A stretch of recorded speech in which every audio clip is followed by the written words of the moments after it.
If we could find our way somewhere to your seats, that would be great.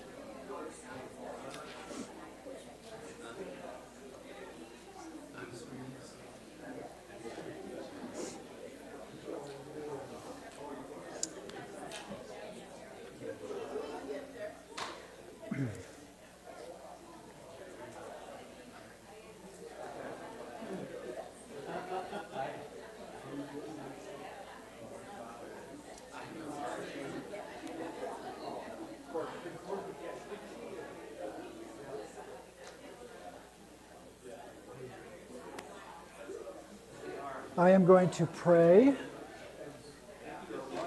Figure that'll quiet us all down. It's number 118, page 681 of the prayer book, for the mission of the church. Almighty God, you sent your Son, Jesus Christ, to reconcile the world to yourself. We praise and bless you for those whom you have sent in the power of the Spirit to preach the gospel to all nations. We thank you that in all parts of the earth, a community of love has been gathered together by their prayers and labors, and that in every place your servants call upon your name, for the kingdom and the power and the glory are yours forever and ever. Amen.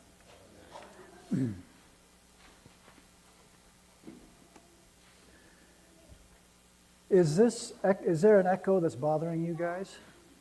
Is it hard to hear with the echo?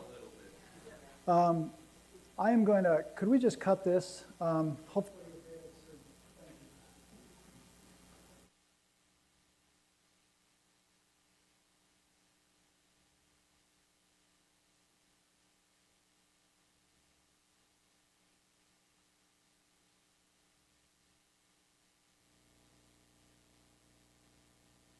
In a little over than half an hour was kind of ridiculous, but we must try. And keep in mind, this is not simply a presentation of historical events interpreted by others, but it's also my interaction with the material. And I want to start by giving you the central missions mandate of the Oxford movement, so that if this is all you take away, or maybe a couple of stories I tell you, you will have gotten something. And I also want us to consider our response, because we are all missionaries, we are all sent ones. We are all ambassadors of the gospel wherever we go and to all we meet. So I just said I want to give you the central missions mandate, but before that, a personal observation. As most, or at least some of you know, I am a missionary kid. My parents were CMA missionaries in Bali, Indonesia. When I tell people that, they just say, oh yeah, Shangri-La, huh? Tough mission post. Well, it was.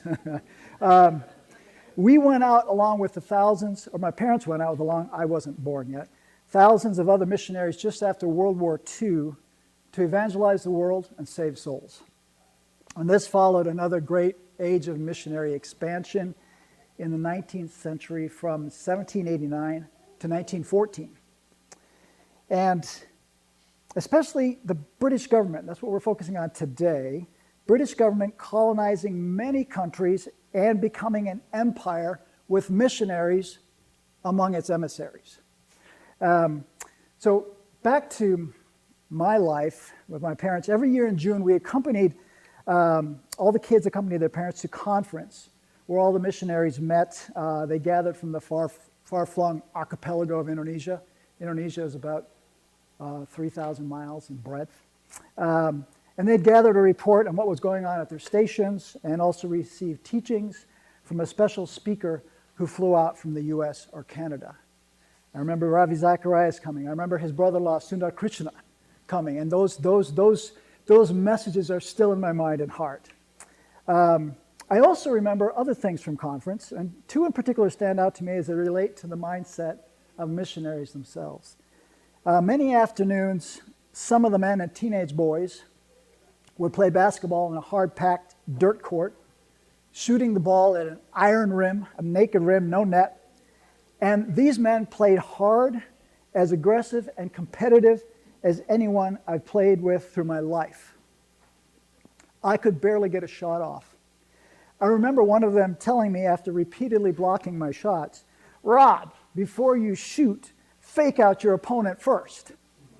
It's my first lesson in basketball. Another of these men, when we played a pickup softball game, played with such ferocity that he broke my leg and dislocated my ankle. It took me a year to recover.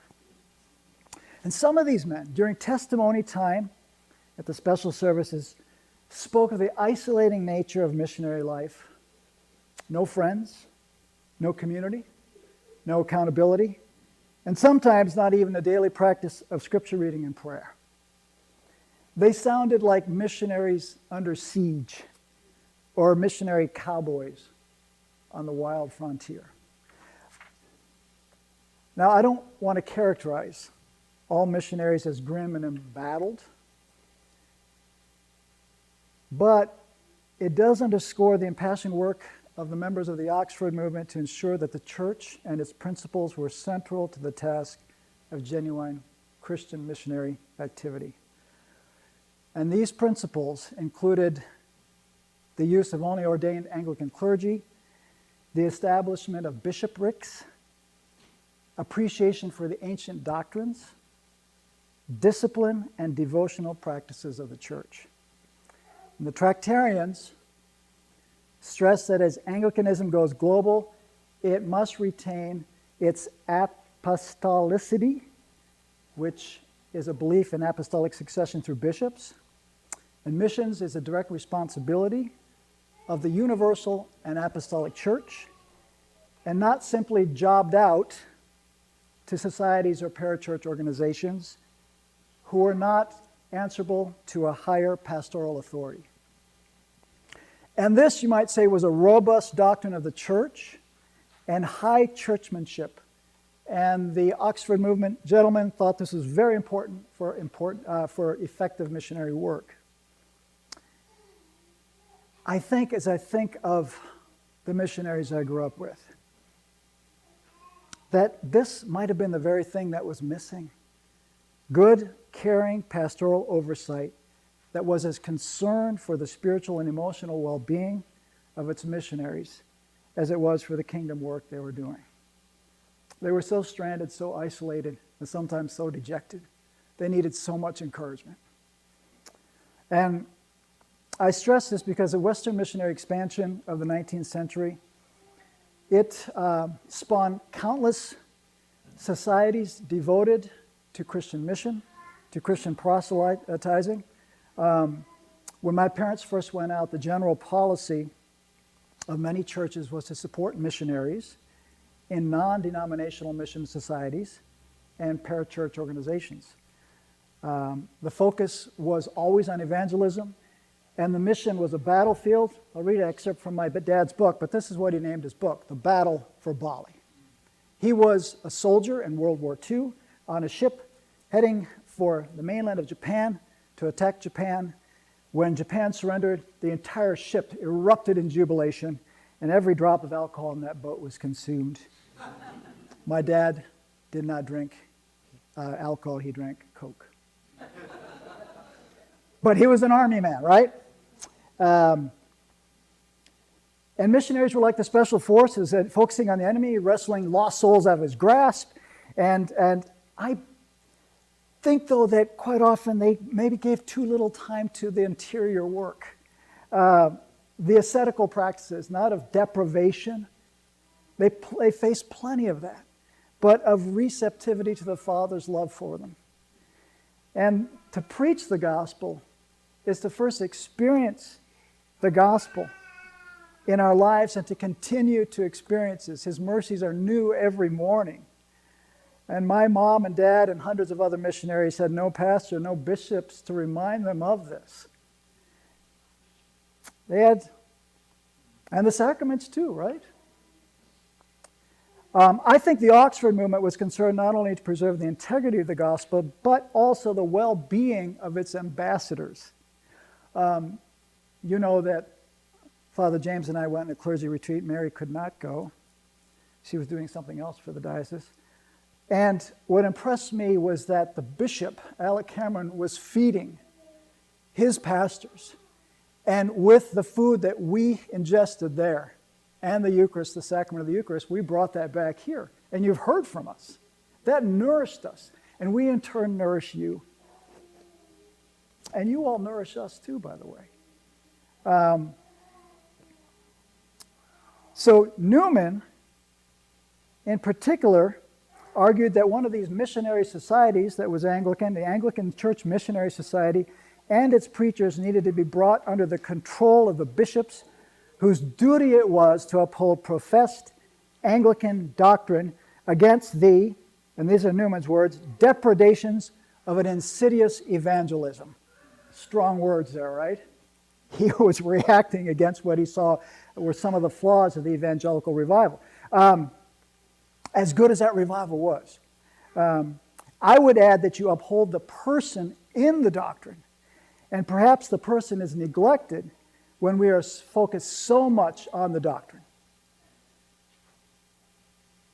Uphold the person in the doctrine. This is what we call pastoral care. The bishop is a pastor. I don't believe Newman had anything against evangelism, but rather he was responding to the hardcore evangelicalism of evangelism. And early missionaries who went out, they needed to be hardcore to do what they did. They went out and they died, and they suffered, and they planted the seeds of the gospel. And this also followed in Britain on the heels of the evangelical revival. I don't know if you're following along in the notes there, but, please do or don't if you don't want to. The evangelical revival in England began as a protest in the latter part of the 17th century to the frank worldliness and the meager theology of the Anglican Church, and this was known as the Hanoverian era. A guy named J.R.H. Moorman wrote in his History of Anglicanism, he describes evangelicals, I think you see it there. They were puritanical in their dislikes of things like card, theaters, dancing, not particularly interested in scholarship, fundamentalists in their attitude towards the Bible, earnest and single-minded. At first, the evangelicals worked through the church, but they found many of the clergy preaching very poor stuff, the unheroic morality of the Age of Enlightenment, and decided this was not the gospel. Remember, this was a time when higher criticism was very much in vogue. So they began a new type of preaching with an emphasis on man's fallenness and total depravity and salvation through Christ alone and dependent on faith. And then the evangelicals had little sense of the church and its authority. To them, it was the individual soul which counted above all else. And the Anglican Church, after John Wesley and leading up to John Keble, who was also one of the four Tractarians, was influenced by the evangelicals as they were known, and the champion for the evangelicals was John Wesley, who put out some glorious stuff, right? And the evangelical revival, with all its strength and weaknesses, was manifest also in colonized countries.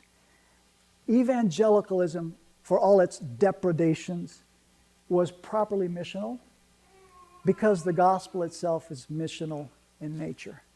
At this point, I want to put evangelicalism and Oxford Movement's response to it aside for just a bit, and put missions into a larger context and give you a very short history of missions for the entirety of time and to the entire world in about 2 minutes. Because we're talking about Great Britain and the Church of England, I want to focus on the Western Church's missionary movement. Recall last Sunday that Matt told us about the Eastern Syriac Church had consecrated bishops in Tibet before Tibet had Buddhist monks. That startled me when he told me that. My grandparents were missionaries to Tibet. And my grandfather died in Tibet at the age of 37 from a lung infection. They couldn't get him to the hospital in time. A missionary martyr. Long before European Christianity was a force in the world, the faith had spread south, and Ethiopia was one of the world's first Christian countries. And east, the Byzantine Empire was a 1,000-year Christianized civilization, which in many ways outshone its younger brother in the West. And if you want to read a good book about the Eastern Church and missions, Philip Jenkins, this is a good one, The Lost History of Christianity. Perhaps some of you have read it, you know. He says some amazing things in here, beautiful things about the faith of those early missionaries in the East and why some of those missions did not take root while the West did. But remember, missions in China very early, it seemed to fade away, but there were movements of God's Spirit through China's history. When all seemed lost, the church had been planted, sunk its roots deep, and now there are, I don't know how many Christians in China. There are millions and millions of them worshiping God faithfully and being persecuted for it. Christianity is a missionary faith because God is a missionary God. The theological reality at the heart of the gospel is the sending of God's Son. I spoke to a group of missionary kids at a reunion once, and I startled myself and them when I said Jesus was the first MK. It's true. And Jesus then sent his disciples on mission before they even had a proper understanding of him. And one might argue that mission was essential to them gaining a proper understanding of him. Right? The rhythm of the church. We come in, and then we are sent out. We need both to really apprehend the gospel in all its glory and beauty and its blessing for all people. Throughout the New Testament, mission is not something the church does, but something it is, its very nature. And the church's staying power in that new place depends on how deeply it's planted its roots in that particular community. In 597, we think about Great Britain, Pope Gregory the Great sent Augustine, not St. Augustine, a different Augustine, to Britain to convert the Anglo-Saxons. And Augustine was commanded to use only gentle means. I love that, be gentle. His goal was persuasion. His method was teaching and preaching. And he was successful. He converted King Athelbert of Kent and became the first Archbishop of Canterbury, Augustine. By the late 680s, all of the Anglo-Saxon kingdoms had been converted to Christianity, even if nominally Christian, with pockets of paganism still being practiced.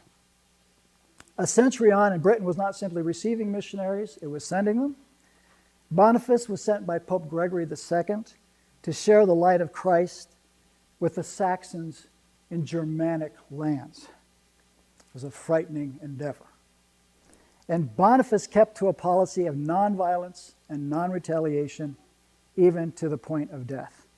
And in 754, he visited hostile Germanic lands and was hacked to death.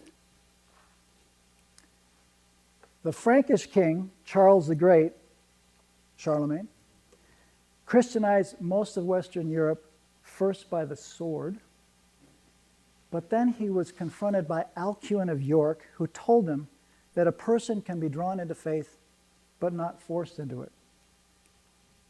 And thankfully, Alcuin didn't meet the point of a sword himself, right, for being so brazen.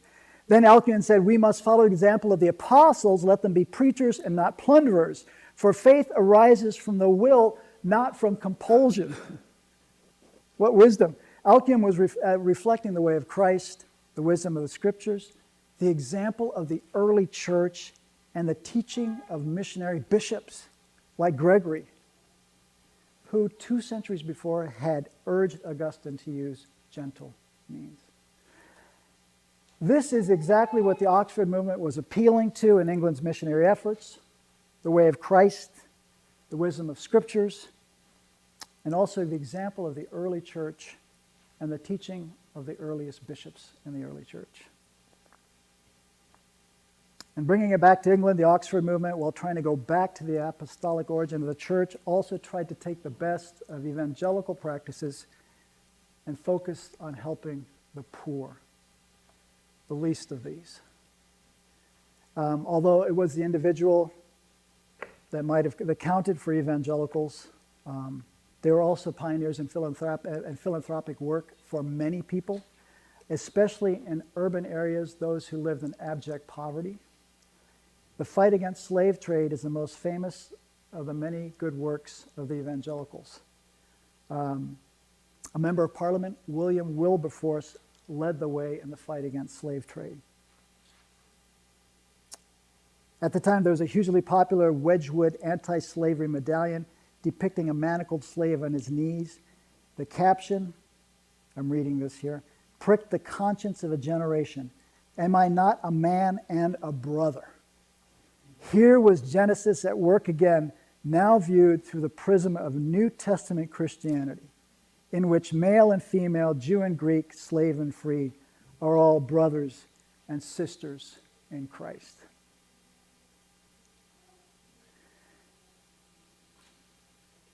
The evangelicals were very practical. They were philanthropic.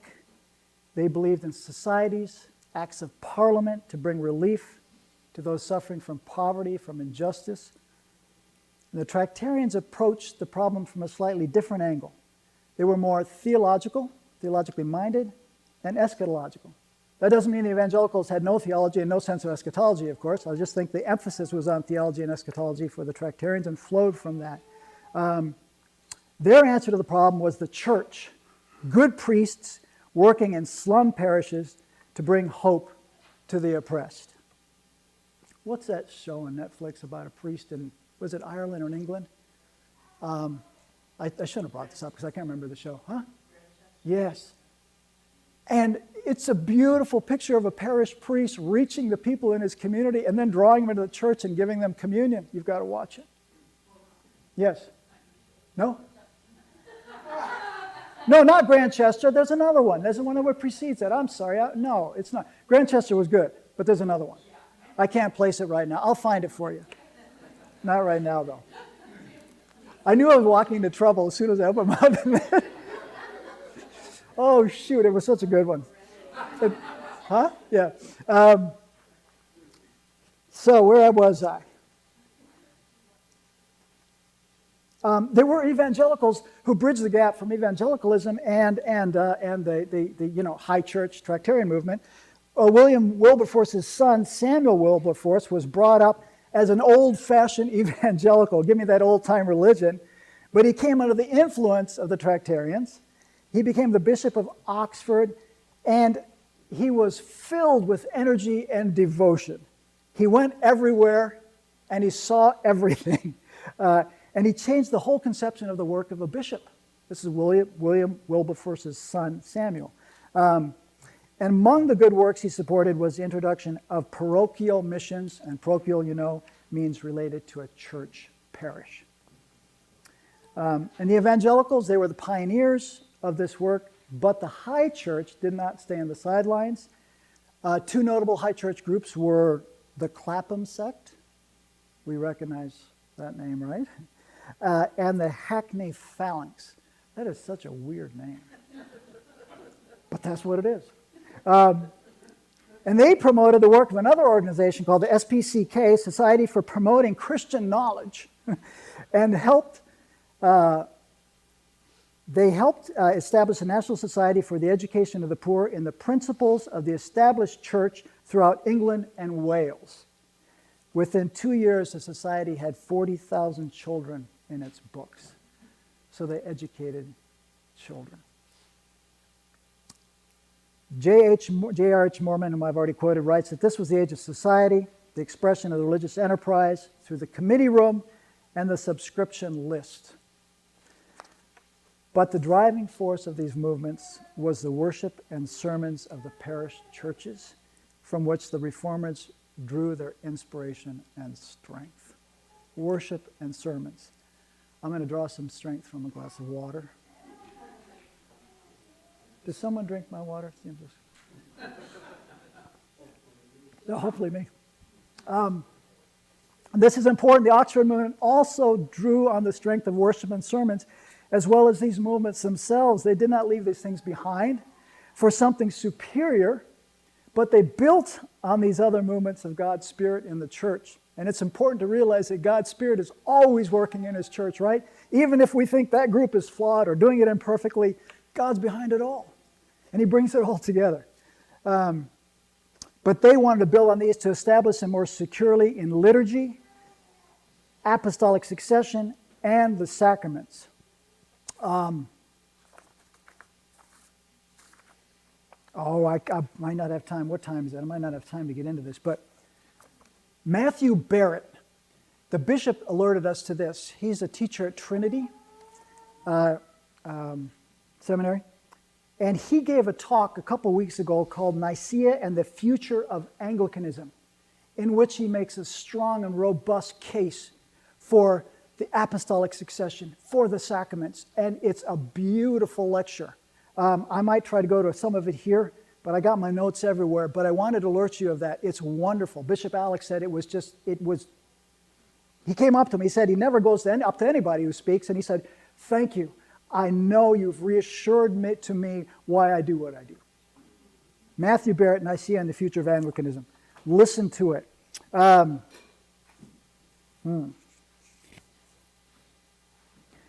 In his famous sermon, National Apostasy, John Keble pleaded for the church not as a national institution or a department of state or as a religious aspect of the national life, but as an instrument of the divine will. The Tractarians wanted to put the church back on its original tracks. And for missions, the Oxford movement reasserted the primacy of the church to Christianity's proper expansion. And this was also in keeping with the movement's challenge to something called Erastianism. And that was the belief that the state had ultimate authority over the church. And it also represented an abandonment of the theory of Richard Hooker and the Elizabethan settlement, Queen Elizabeth, that the church and the state were one. The church was a divine institution coming down from Christ Himself. Its authority given to it not by the state, but handed down from generation to generation through apostolic succession. All right, I think I'm good for time still. This was also in keeping with what the church was from its start. It follows that if the church is Catholic, not as in Catholic versus Protestant, but as in universal, it will consist of different ethnicities, races, nationalities, genders, and classes of people. The 2nd century Bishop Polycarp was especially fond of acknowledging the one universal church throughout the world. Ignatius, a very early church father, was the first to call the church Catholic. And he said, wherever Christ Jesus is, there is the Catholic Church. And missions underscores both the unity and the diversity of the one holy Catholic and Apostolic Church, along with a vigorous defending of orthodoxy. And the individuality of any one given church is superseded by its belonging and identity with a larger whole, the Catholic Church. It's important for us to remember, right? Because I think All Souls is the best church. There's no doubt. And then I talk to someone who goes to another church and is full of the Spirit and the fruit of the Spirit, and then I am humbled. It's all God's church. Missions does not fragment the church when we're out there on mission, helping the poor, serving the poor, bringing the glorious gospel of Jesus Christ to them. It unites us. The 5th century Vincent of Lerins, a 5th century Frank monk, would summarize the universality, antiquity, and unity of the church in this brilliant, simple statement. Ubique semper ab omnibus. Everywhere, always, and by all. Imperfect church, imperfect missions. Keep in mind that the work of missions proceeding from the church is as full of sinfulness, brokenness, and woundedness as the church itself. I love this quote by Newbigin Leslie down there. Just read it as you're able, maybe later. But he speaks to the power of the church coming from its brokenness. I think we know something about that, don't we? and then the binding together of the brokenhearted. That's the gospel. And missions was intertwined with the colonialism of the British Empire. Consider this quote from the book that Deacon Mary gave us to prepare for this series. The pervasiveness of the consciousness of empire in British society meant that the cultural importance of missionary work increased through the 19th century. The great missionary hero David Livingstone, he died in South Central Africa in 1873. He came to embody the national mission of the British nation: civilization, Christianity, and commerce. Wow. Britain was to be a light to the rest of the world, and in the process, uplift the lesser races in order that they might be redeemed and improved. Well, that was quite a colonial agenda, huh?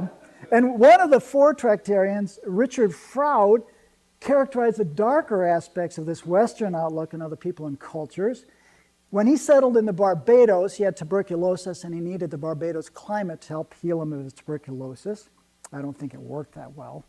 But he was chaplain to the bishop, and Froude considered the slaves in Barbados wholly unready for freedom and its attendant responsibilities.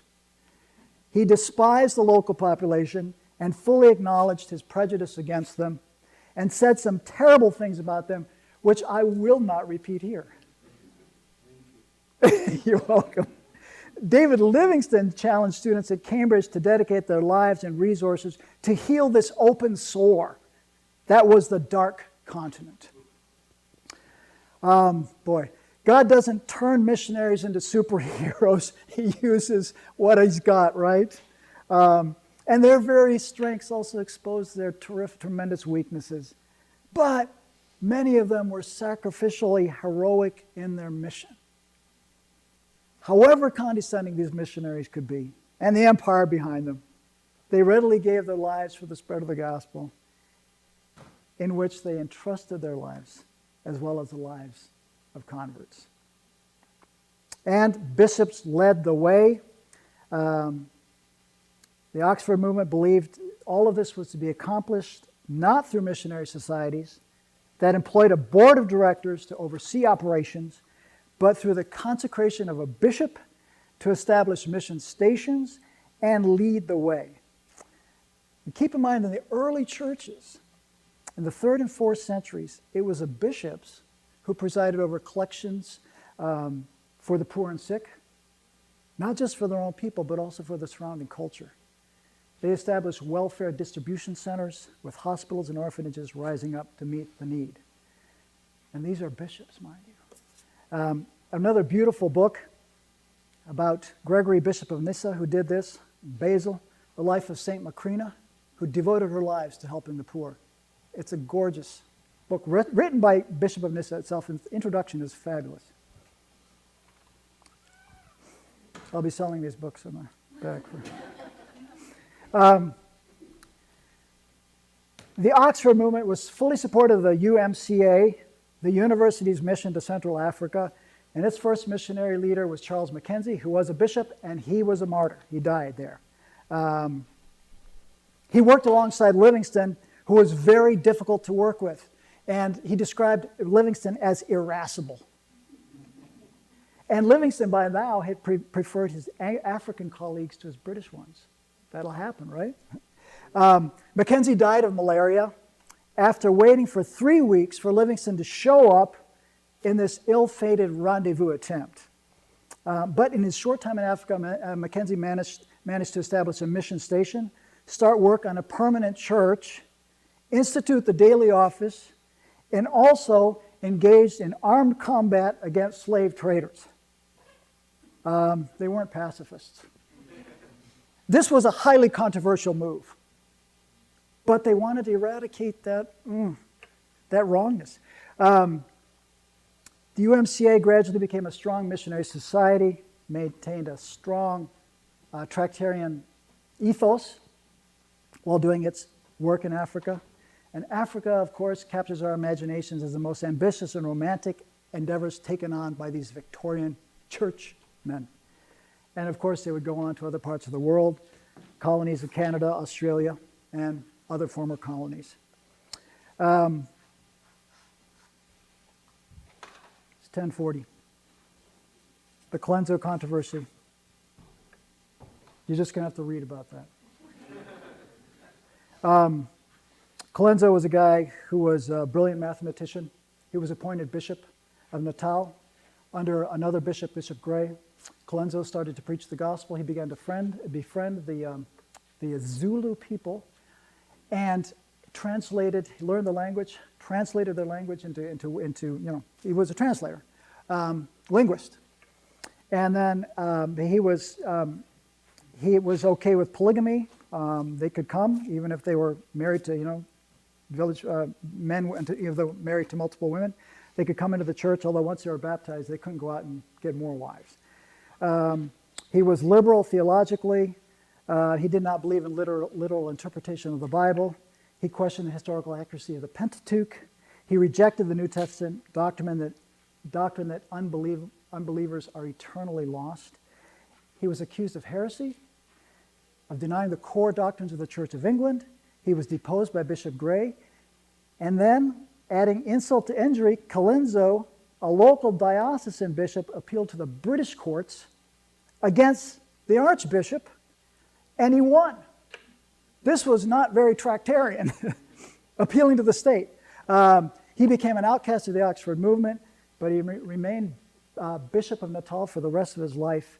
He defended the Zulu nation and protested against a British invasion of Zululand in which thousands of people were killed. So yeah, was he not quite orthodox? Yeah. But did he have a heart and love for the Zulu people? Yes. God used him. And as I read about the schism between missionary bishops belonging to the same province, I realized how difficult it is for the church to retain faithfulness to Catholicity, episcopacy, and orthodoxy. It's not easy to serve and to submit to the authority of someone over you. We naturally rebel against it. But in that humility, God blesses us. He blesses his church. There's a whole bunch about enculturation there, which I'm not going to go into. The gospel has to be enculturated to its cultures, and that's a difficult thing to do. God had to enculturate himself to us, becoming a baby, and then becoming a Jewish baby, and then a Jewish man, and steeped in the Jewish culture, to reach not just the Jewish people, but the entire world. And the gospel adapts and adjusts as it goes out into all these cultures. And missionaries who have done this work, Jim and Henny, and others, translating the incarnation into the local language, customs, and into the heart of the people. The apostles, their apostolic authority flowed out of a relationship with Jesus Christ. You might remember from the book of Galatians when the apostle Paul publicly rebuked the apostle Peter for being a hypocrite. Peter was eating with the Gentiles until the Judaizers showed up, insisting on Jewish purity laws. And for fear of them, Peter stopped eating with the Gentiles. And Paul blisters Peter. He says, you're not being straightforward about the truth of the gospel. You are not living your life in line with the gospel. And Paul's appeal was always to the gospel and the person who inhabits the gospel, Jesus Christ. Bishops hold the line because they are in line with the gospel. That's the standard. And they walk the line because they know the one who walks the line with them. And that line is a lifeline extended to the entire world. Well, bishops need to walk the line. They don't always, right? Let's get them back. Restore them to that line. Relationship with Jesus Christ is what drives all missions. And that's the relationship with Christ, and the story of Jesus is the story from which all the doctrines arise. It's the story first. Tell me the story of Jesus, right? And then the doctrine follows. To preserve and protect that story and its integrity.